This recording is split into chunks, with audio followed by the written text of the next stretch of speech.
Well, Nicole, it's such a pleasure to have you here on the segment. Welcome. Thank you. Thank you for having me. I'm happy to be here.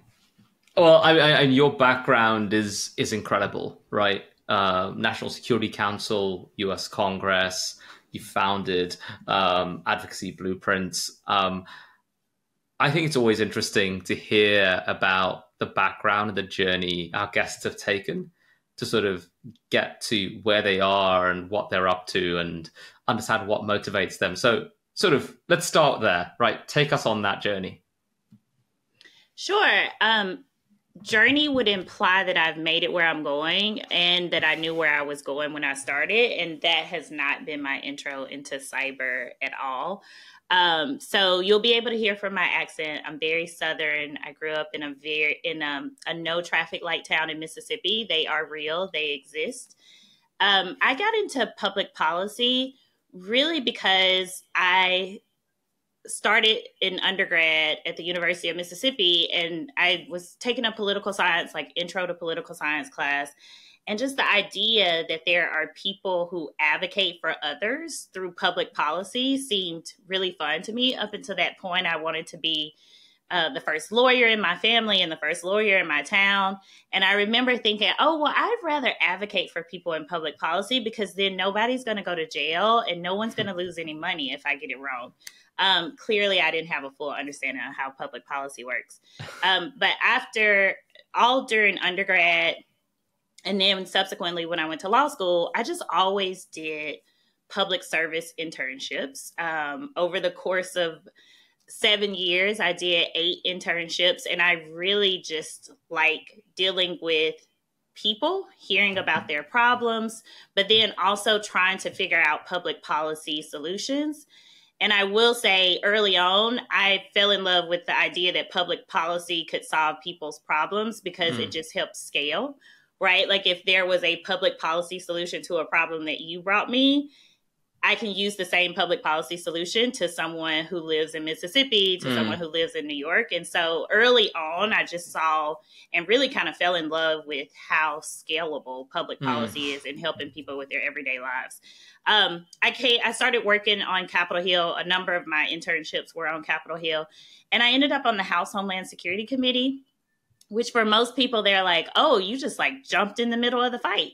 And I always tell people it's one of the most bipartisan committees in the U.S. Congress, but you only hear about it when they're fighting about something, right? So you hear when they're fighting about immigration policy or when they're fighting about counterterrorism policy, but they also have jurisdiction of the entire Department of Homeland Security. And so they work on cyber. When I was on the committee, we work on cyber policy just as much.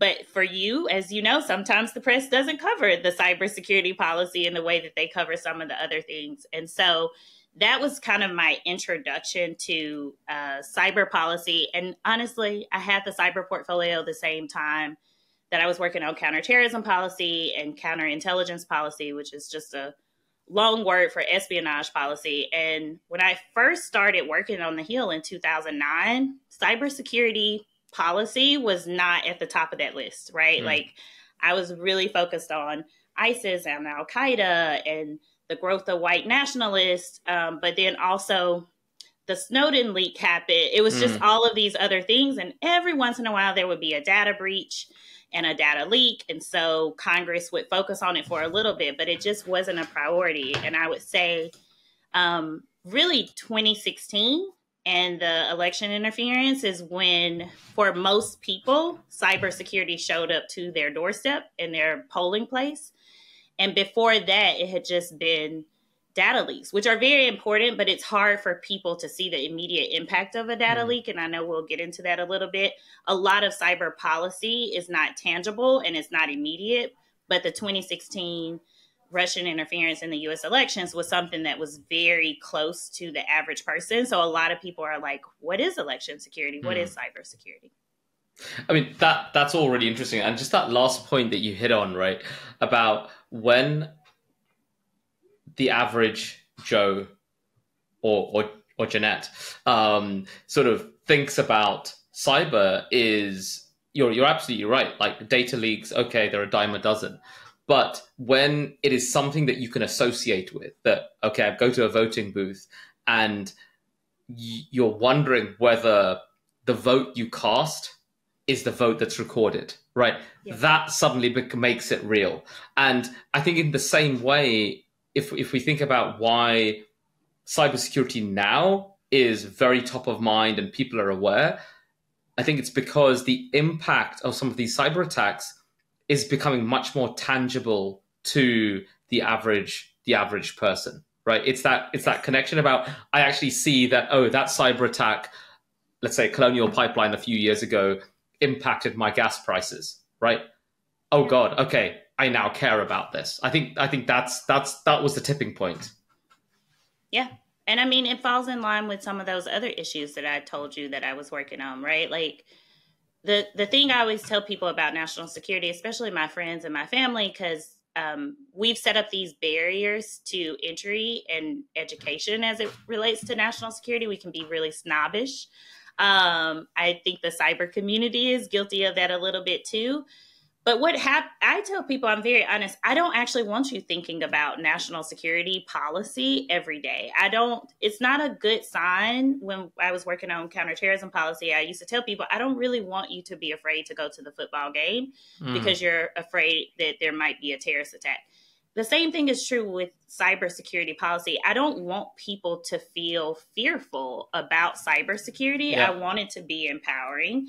And so to your point, I do think there is something to be said of when cybersecurity becomes tangible to people because you have their attention for a fixed amount of time. And in my world, public policy, you need timing just as much as you need good policy. And so it's funny you bring up Colonial Pipeline, but for me, Colonial Pipeline was an opportunity to talk about cyber incident reporting again. But I worked on that legislation when I was on Capitol Hill. When Colonial Pipeline happened, I was working at the White House, where I was the director of legislative affairs for the National Security Council. I tell people that wasn't a new concept.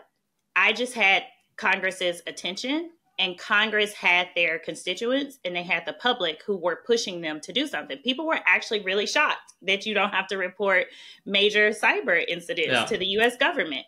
And so that Colonial Pipeline followed by the JBS meat processing attack. I was in the White House, so it was a little annoying to me when the press was saying Joe Biden was the reason we weren't going to have hamburgers for the 4th of July. But, for people who weren't impacted by the gas shortage, they want their beef. They want their hot dogs. And then after that, we had the Kaseya attack. We had the Log4j. There were just a number of things that happened in terms of timing that really showed the American public we may not have all the solutions right now, but at a minimum, we need people to report these incidents to government.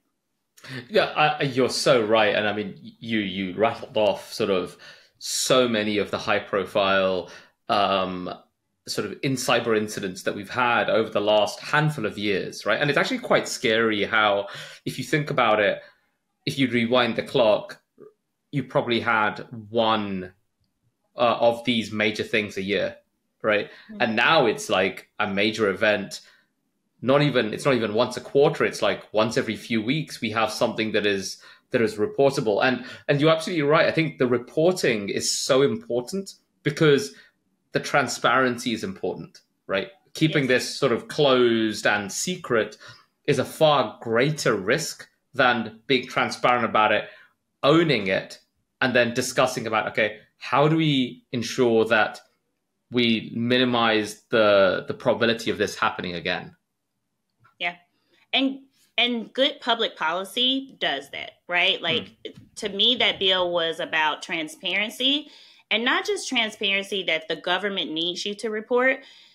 Those attacks are also in line with the rise of ransomware, right? And like, what we needed is to be able to start trying to put the dots together. And when we have some people reporting and some people not reporting, it's really, really hard to protect the next person. But it's important when you're doing public policy to also think about the other side of that. And so I always tell people, and it got a little contentious when we were at the White House, but I always refer to the people reporting as victims. not businesses, not critical infrastructure owners and operators. It was very intentional to call them victims. And I would talk to members of Congress, but also talk to other policymakers. And I would say, one of my internships, I worked at a domestic violence clinic. And the way we treat victims is you don't punish them because they waited too long to report. They don't have all the information when they report. You thank them for reporting. You take the information that you have and you try to gather more. And it was really contentious, right? For some people who feel like some businesses were taking advantage of the fact that there was no requirement to report, who wanted to kind of bring the hammer down really fast. I'm like, good public policy understands you don't do all the things at one time. What we need people to do is start reporting. We can talk about penalties. We can talk about incentives. All of that stuff will come, but at a minimum, just getting that framework of what is reported, who reports, and who do we report to was a really good place to start that. But also because I'm really good at public policy, I knew I had a window that was going to close, right? And I couldn't spend 2 years fighting about penalties or fighting about incentives for reporting. I needed to get that framework done with the idea that while Congress doesn't repeal laws often, they do amend them very often. And so being able to say, like, there may be another set of cyber incidents that go in, maybe we will see where someone was reckless in how their security was set up. And so maybe we need to have a conversation about penalties. Maybe we see 2-3 years from now, people are reporting. When you report, not only should you give data to the US government, it should be triggers. Like, we're going to talk about cyber equity. If a critical infrastructure owner and operator reports and we know they don't have the resources to respond, when they report, are they going to get technical assistance from the government? So being really clear that, like, this is the baseline and this is the framework, and we're going to keep building on that. I really appreciate you sort of going into that level of detail, because I think it's important for sort of listeners, and I know there'll be some who are sort of very aware and very informed about this, but equally there'll be many who are sort of really truly understanding this for the first time and will be questioning what is the need for reporting. I think you made that sort of very clear.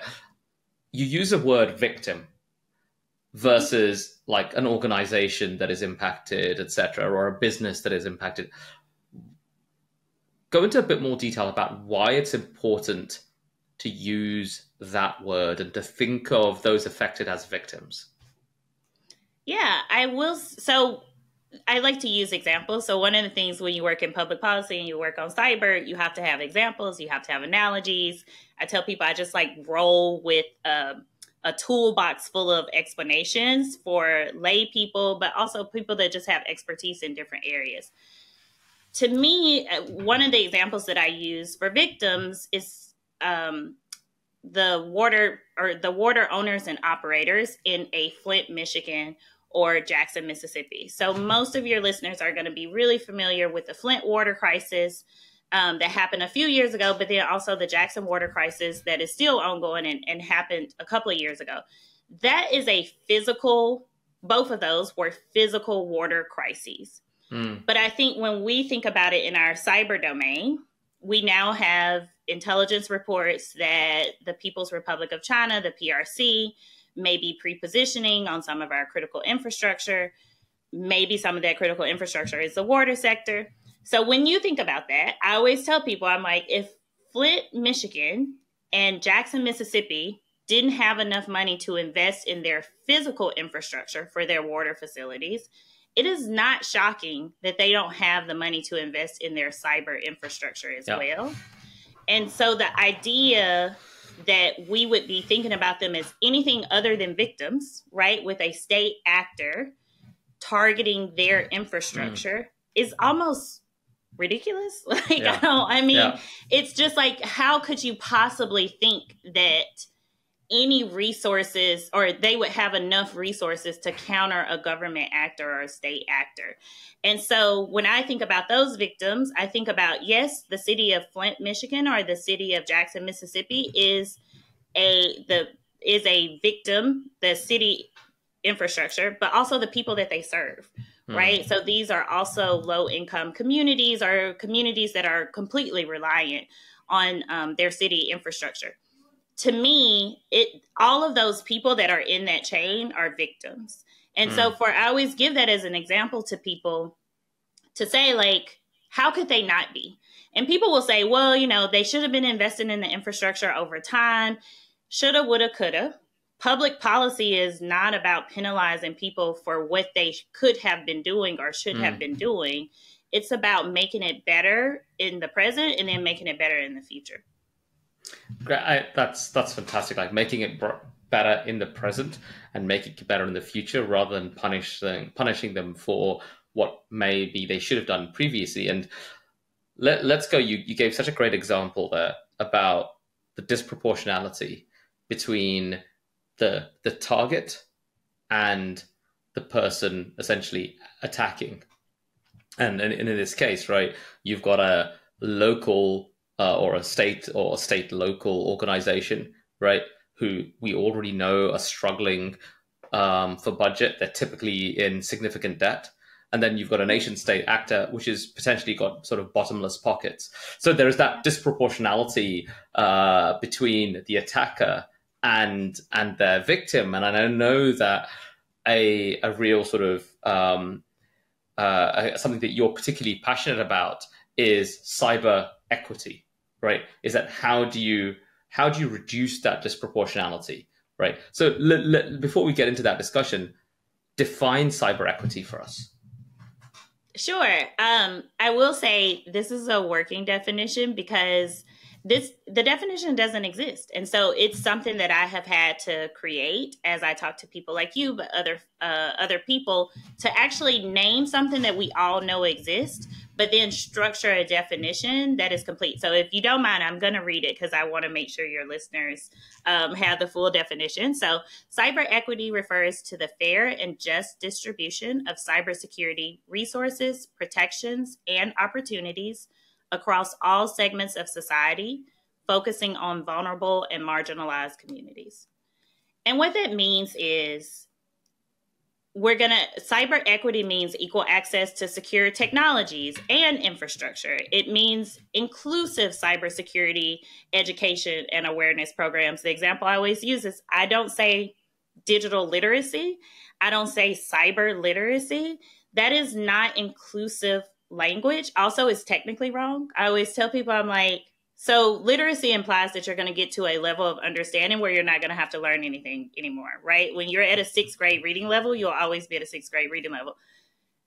If you learn something about cybersecurity best practices today, I guarantee you in 10 years, it's going to be timed out. It's not going to be relevant anymore. And so being really clear of, we're not going to show up to communities who have not had equal access to education, who have had discrimination in education, and talk to them about their literacy rates. Like, we're not doing that. But it also means proportionate protection from cyber threats and cyber attacks. That goes back to what we were just talking about in terms of understanding that some communities are going to be a higher target for our adversaries, not because of the communities they serve, but because of the protections that they don't have. People go for the easier targets. But then also fair representation in cybersecurity workforce and decision-making processes. So one of the things I'm very passionate about is I too believe we need more diverse voices in cybersecurity, but I don't want them all over-indexed in entry-level operational roles because I work on the policy side of the house. When there are not diverse people at the policy table, which a lot of times those are not entry-level positions, they're more senior leadership level positions.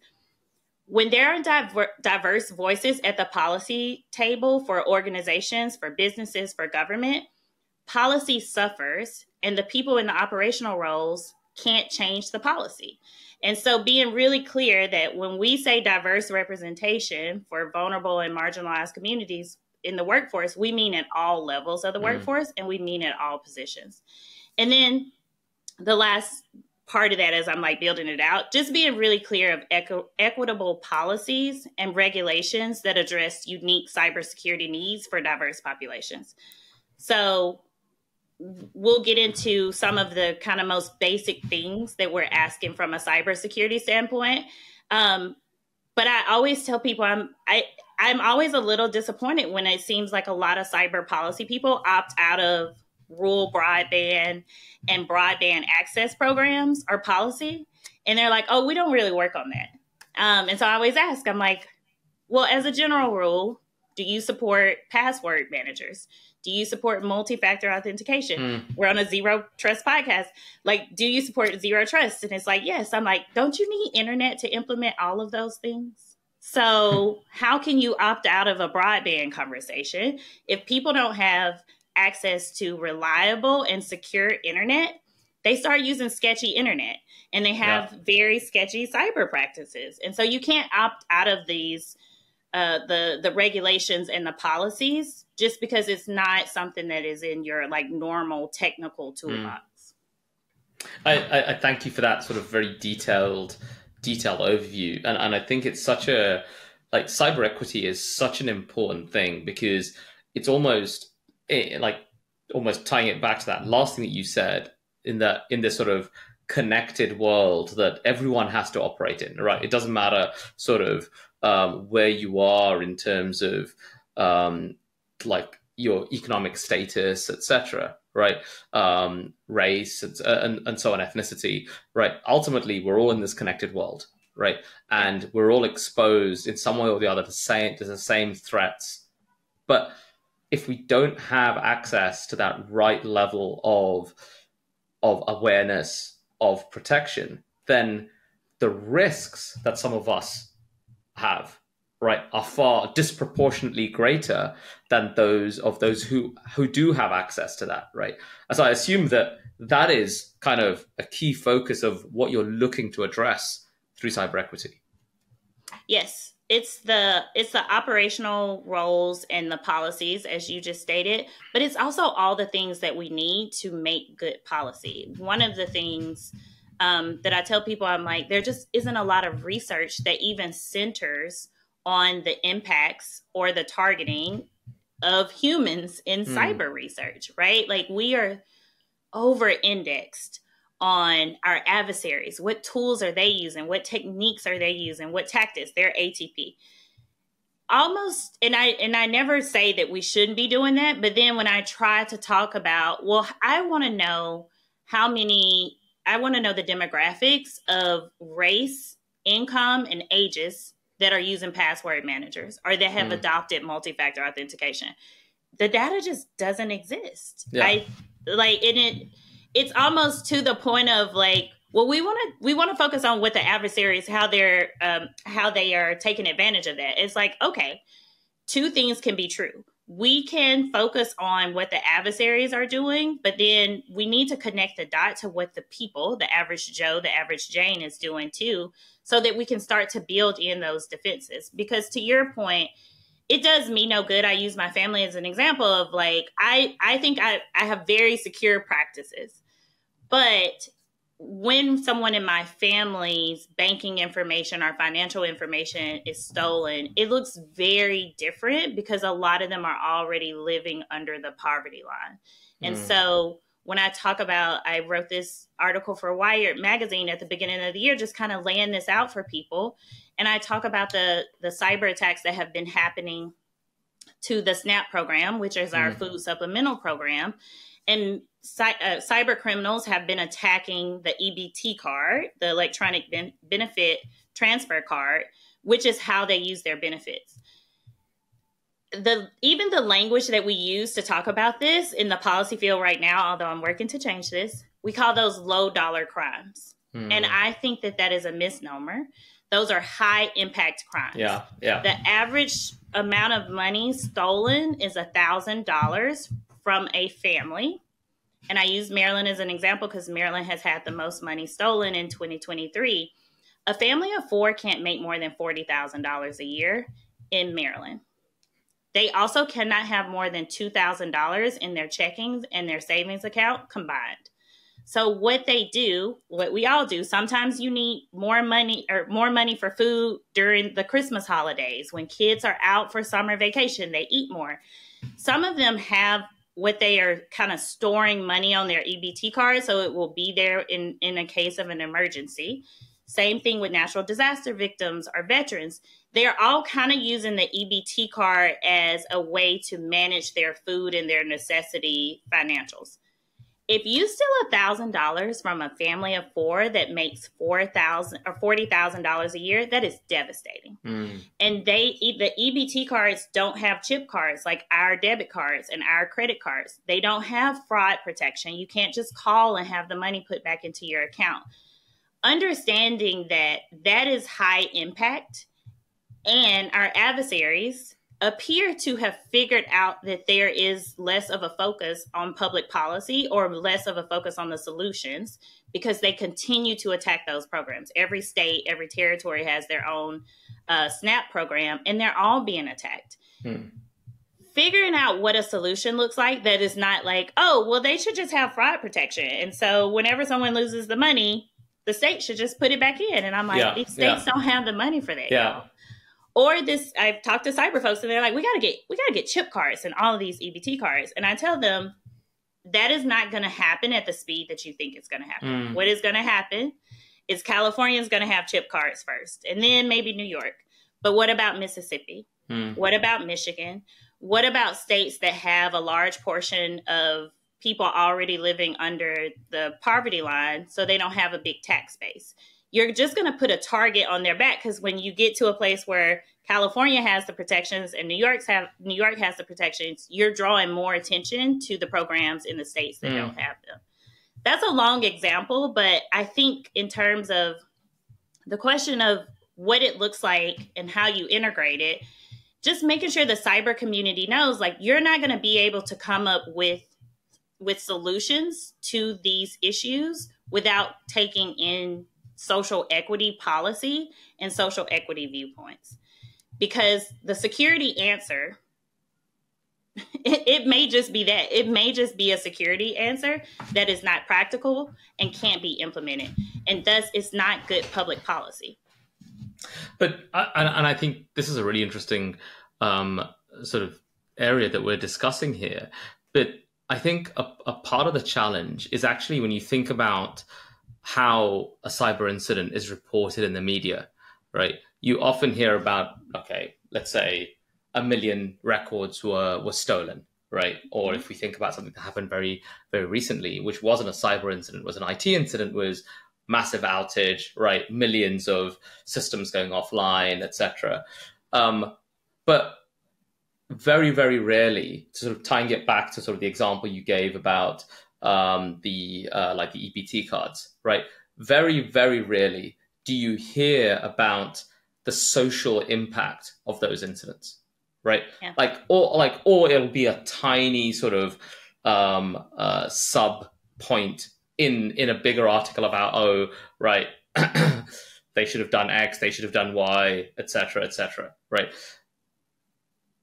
I feel that has to change, and then more of the reporting of these sort of like high-profile cyber incidents must focus on the social impact, because I think the only way we're going to, like, organizations are going to focus on how do we avoid this in the future? Because I know reporting is very important, but we also need to think about how do we ensure that this doesn't happen again, right? Yeah. I think that the only way that's going to happen is if more of the social impact is reported, and people do see that, oh my God, right, this is affecting people every day. And often the most impacted people are the ones who can't afford to be impacted. Yes. Like, to your point, the people most impacted are going to have the hardest time of recovering. And some of them are never going to recover, right? Like, this is, if you don't get that money put back into your account from the EBT program, that is just 2 months of your food budget that is gone. Yeah. And so you have to go to a food shelter. You have to figure out some other way, or parents are just going to skip meals. But to your point, the cyber equity issues underlie really every cyber policy. When you were talking about healthcare attacks, I tell people all the time, when you think about some of these healthcare facilities that are being attacked, you can look at the social economic indicators of who they are serving. Some of them are serving the most vulnerable groups, whether that is low income, whether that is our veterans, whether that is our aging population, it creates an erosion of trust that is not being connected for the cyber community, right? Some of these communities are already hesitant to receive care. Yeah. Some of these communities are already hesitant to use digital health services and telehealth services. When you attack the systems that they have entrusted, that's the difference between someone just not rescheduling that exam, that preventative health exam, or I'm not going back to that hospital because the last time I went, 2 months later, my checking account was wiped out. Like that does happen, and people do make those connections. And so being really clear that cyber attack is not just about what happened to that facility. And I know people want to get very dismissive and be like, well, they had ransomware insurance. And I'm like, that means that the facility is in a place where they can recover. Yeah. What about all of the patients who have now had their data stolen? Same thing with schools. The fact that people are doing ransomware attacks on schools, and a lot of them public schools, we know that is not about people being like, oh, the Los Angeles public school system, that's just a bag of money, let's attack them. It's like, okay, 100% of the students who are in the LA public school system are on the free lunch program. That's not about the money. That is about stealing the identities of those students. And these are students who come from communities where their parents don't have credit monitoring set up on their kids. They don't have it set up for themselves. These kids, if they can survive all the things that are in between them and getting a quality education, now when they graduate and they try to go get a student loan or try to go get a job and try to get a security clearance, their identity was stolen 10 years ago and it's wrecked. Yeah. And so being really clear of some of these things in cyber world that we have that we think are protections are not protecting the people who are most impacted. I think that's such a powerful and devastating example of the impact, right? Is taking away the identity of people who are struggling to have an identity. And I am punning on the word identity there, right? They're struggling to establish their own identity, and then they have essentially their digital identity stripped away from them. And it means that it struggles. So, and I think that's a very sort of crushing example of the impact of cyber attacks, and really that move. And we see this in the data, like from, let's say, the IBM cost of data breach report, right? About the increase in truly disruptive IT, like cyber attacks. And often when we think about disruption, we think about production lines not producing a bag of chips, right? But I think what you just described, that's the real disruption, right? That's the disruption that is completely unquantifiable. So I want to kind of move from here. And you said earlier that this is a Zero Trust podcast. So firstly, to you, what does Zero Trust mean? That's a really good question. Depending on the audience that I'm talking to, I just explain it in different ways. If I had one ask of the cyber community, I wish we would stop coming up with these terms that are just they're always the villain in a Marvel movie. They're just the scariest, the worst term. So I will say my examples tend to minimize the fear that exists around cybersecurity. So I usually ask people a Q&A because it's a good way to get people talking. And I'm like, do you lock your car doors? And they're like, yeah. I'm like, do you lock your car door when your car is parked in your yard? And people are like, yes. I'm like, why? Why? And they'll say, I mean, it's in my house, but I just don't trust that people won't come in my yard and unlock the car. And so that gets me to a conversation of that is what Zero Trust is. Zero Trust is not about no one is ever who they say they are. Zero Trust is not about the login is never to be trusted. The people, the technology can never be trusted. But we do need to do some things to make sure that the trust is needed. And so for me, Zero Trust in public policy and the way that I explain it to people is It is about making sure that we have the hardest defenses possible, understanding that nothing is going to be perfect. We're just trying to make it harder to attack us. And so in public policy, I find when I have, because that's like a 3-minute conversation with a lawmaker or a policymaker, but it's a really good way to get them to understand what zero trust is in public policy. And I will tell you, I've never gone into the technical aspects of it. I don't have to. Usually with good public policy, I always tell people, because the cyber community seems obsessed with lawmakers understanding the technical details of what is going on. And I'm like, they don't have to understand the technical details. They have to understand the implications to people and the implications to things. And so for me, that's usually the example that I give. And once I get someone locked in on, oh, well, yeah, zero trust makes sense, and we should have that, then I can talk to them about, all right, so we need to make sure that the U.S. government is only procuring products and services that implement zero trust from the ground up. And also now we're going to be changing the policy at this department or at this agency because their previous policies didn't trusted that we didn't need to lock car doors in the driveway. And that makes sense to people. And I always say the example, I'm like, your members of Congress don't actually understand how open heart surgery works. But we do have laws and regulations around what is required if you're going to be cutting people's chests open. And so to the question of what zero trust means, I would say I have a very broad, non-technical definition, but that works for a public policy attorney. I think you absolutely nailed it, right? Full stop. I have heard very technical definitions of zero trust. I've heard lots of analogies about zero trust. I've never heard the car door analogy, and I like it a lot. But I think you absolutely encapsulated the need to be able to take what is potentially a technical concept and make it completely accessible to every single person that is going to encounter it. Right. And remove, and to your point, the Marvel analogy, right, is we must remove the fear from these concepts, right? And make people say, that's common sense, right? And I think that's what you landed on, right? It's the zero trust.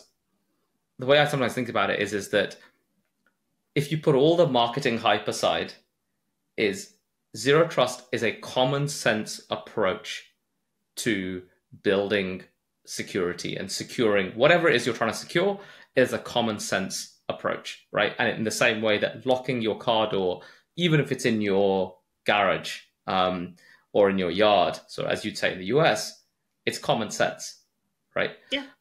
So I absolutely love it. So thank you, Nicole. Thank you so much for sharing that in amongst all the other gems that you've shared. So now let's connect zero trust to cyber equity, right?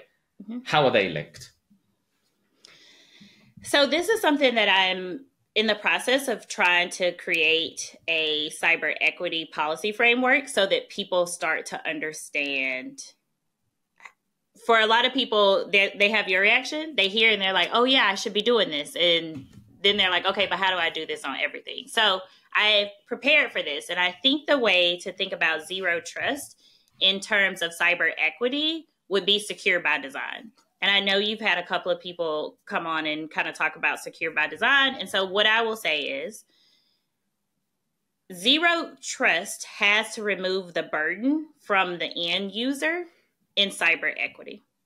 And I need us to do secure by design. I need us to fully implement secure by design because it makes it easier for the end user to understand and then implement zero trust. I will say part of my job at the White House and in Congress is like you meet with people from industry because as we're trying to figure out the policies, like we would never want the U.S. government to pass a federal regulation that everything has to be zero trust before we've actually talked to the organizations that are going to make the products, but then also talk to the advocacy groups. And so part of I'm trying to avoid trust but verify because I really hate using that. It means something else in public policy world. But the idea that the end user can be trusted if there are certain measurements that they meet.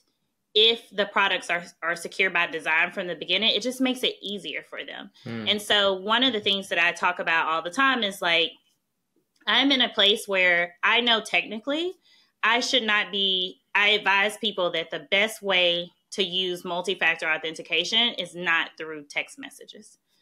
But most of the time I am talking to communities that have never even heard of two-factor authentication, let alone multi-factor authentication. And being really clear with them, the reason that I don't want you to rely on text messages is because you also get a lot of spam text messages. And so I'm trying to teach them how to use passkeys from the beginning. So they never even know a secure world can exist with text messages. Like they just kind of know that passkeys are the way to go. And so for me, zero trust just requires, what it means in cyber equity is, before I can even get to the end user, the equitable piece, the people who have created the products and designed the products have already built in the security. So it's a little bit of like it's a strange way to come at zero trust, because I think for most people, zero trust is about products and people who procure the products. It's not always about the end user, right? So like a company decides we're going to have a zero trust architecture, and then they are talking about, if you're going to work here, you have to use this no matter what. Zero trust in an equity space is not always going to be a requirement, right? Like one of the reasons why EBT systems have not all moved to pins and to passkeys is because the communities that they serve don't have access to those devices. And so they can't, it's not that they don't see the value in having a zero trust architecture. They cannot implement that because then they cannot serve the communities that the programs are designed for. I think that's a great point. And I never thought about secure by design in that way. In actually by adopting secure by design, this is both security vendors, but then also organizations that are providing services and building apps, etc. By adopting secure by design, you then make it easier for your customers, those that you support, to better adopt security practices, right? So if you're not adopting secure by design, then you're not making that easy for them to live a more secure life. Right, which means that they then default to bad. Bad is the wrong word, but it's practices that are convenient for them. And I say this, that I think that good security is security that is easy to adopt, right? Because it encourages good practice. Because it's kind of like, when do you use a product? When you love interacting with it on a daily basis, on a regular basis, right? And I feel that a key part of sort of cyber equity, and I speak this as an employee of a security vendor, is making your security product as easy to adopt as possible, for not just for your super sophisticated user, but also for your least sophisticated user. And that's how you're gonna. That's the way to drive change. And that same principle applies down to the end user that you're supporting via apps or like chip and pin cards or whatever it may be. Yes. Yeah. And another example that I use that makes it really tangible for people is, it is driving me crazy that our awareness and education on phishing is like, don't click on bad links. And I'm just like, y'all, people say this, but it is absolutely true. Criminals only have to be right once. Like, we're asking my grandmother to be right 500 times a day. That's insanity. Secure by design, like as the federal government is moving toward it and we're pushing people, I'm like, how do we make sure that these links don't show up on people's phones and in their inbox in the first place? Yeah, right. Exactly. Like, we know in the United States, we know the U.S. Postal Service, their website ends in .gov. Yeah, why are people getting spam messages, text messages that ended or that are UPS.com? Like, that is not that's actually not real. And anyone that is doing that is like trying to spam people. And so being really clear of like, don't rely on me going out to a community and being like, okay, so when you open the text message and you see it, you need to like also just think about how Amazon spells Amazon. And also, you know, once you click on the link, make sure there's a lock at the top so that you know it's like, y'all, we know these domain name systems are not registered to the people who are actually Amazon or UPS. How is that showing up in the phone, and what can we do? Yeah. And so being really clear of like, it is much easier for me to put the burden on the DNS community and Amazons of the world to say, you need to come to the table so that we can solve this, than us launching a multi-million-dollar don't click on bad links campaign. Absolutely. Because, and it's funny you use that example, because very regularly, a few times a month, my dad sort of says, hey, I've just got this text message. Should I click on it? And I look at it, and I have one look at it, and I say, nah, right, that's not a legitimate domain.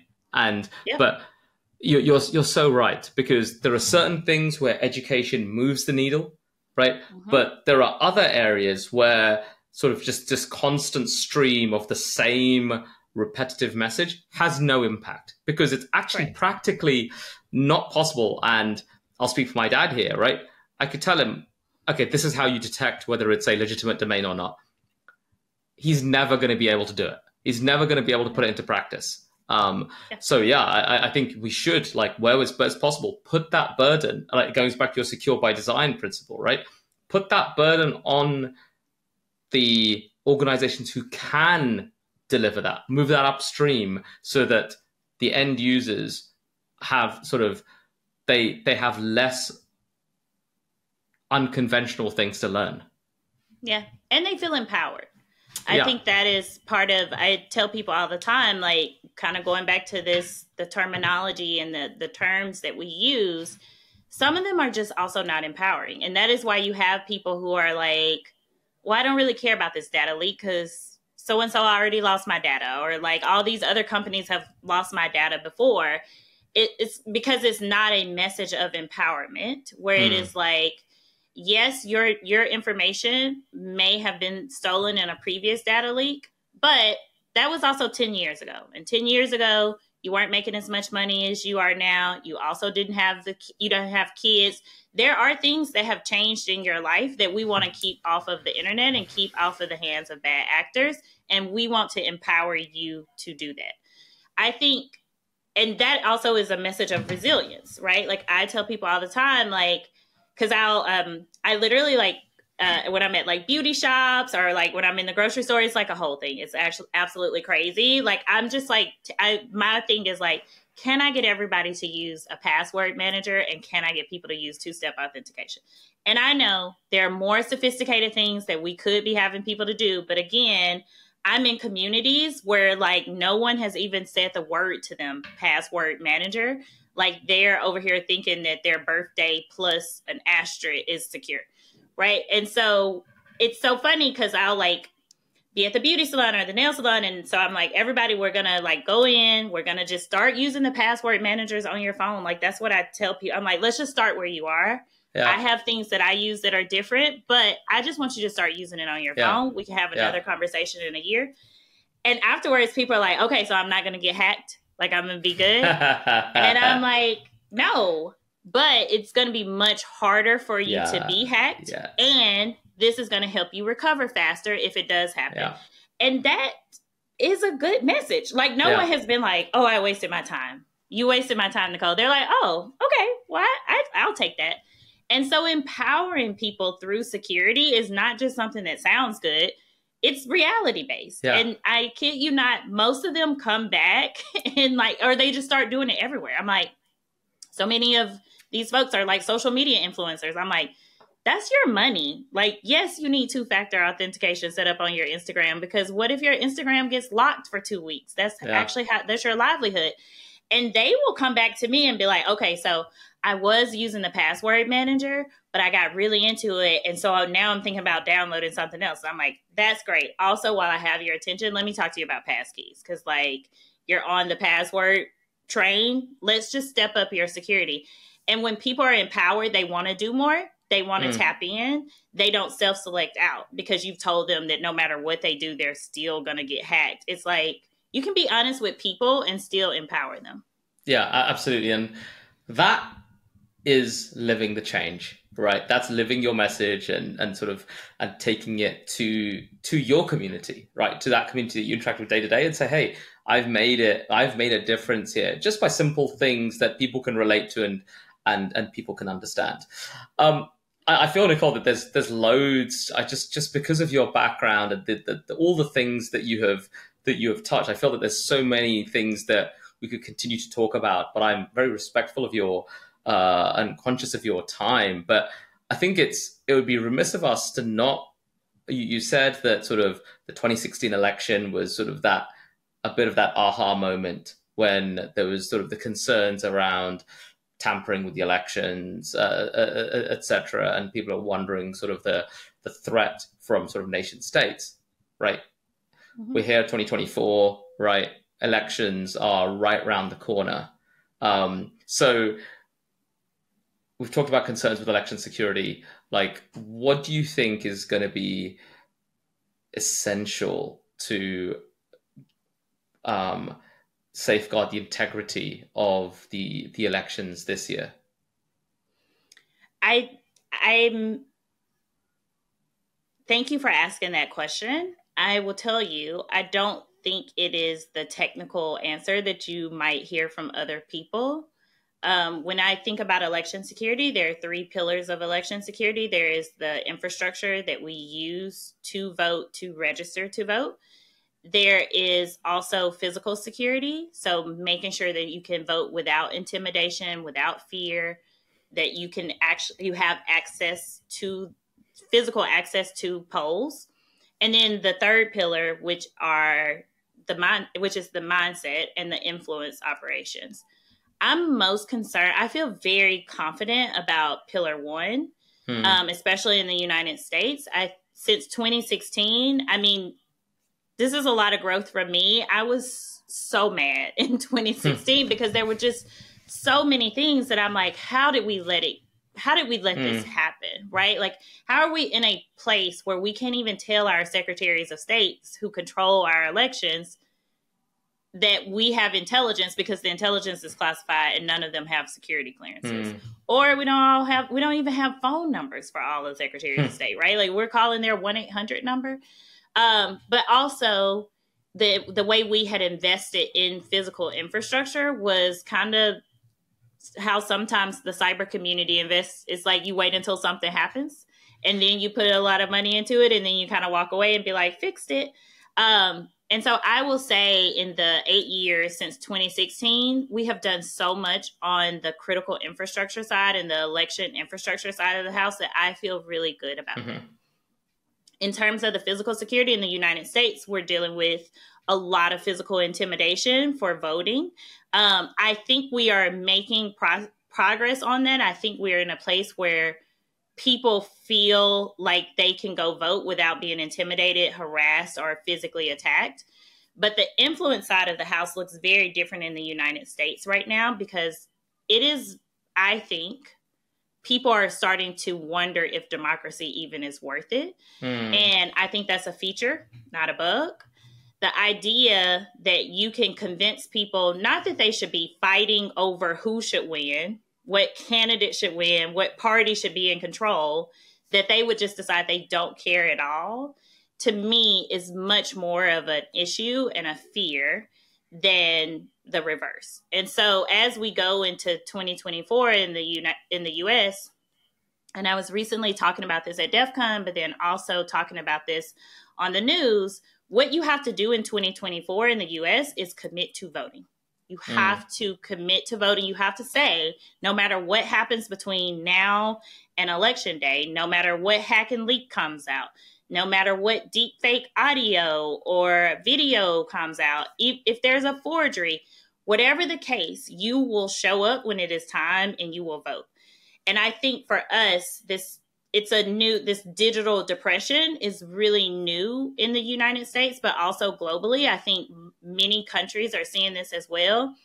People are starting to not fully believe that democracy delivers. going back to our cyber equity conversation, if you're already struggling, you have a year where you've had a natural disaster, and now you're on the SNAP program or a food benefit program, and then someone is stealing that money from you, it's really hard to mentally prepare yourself to be like, I got to go support this democracy, though. Yeah.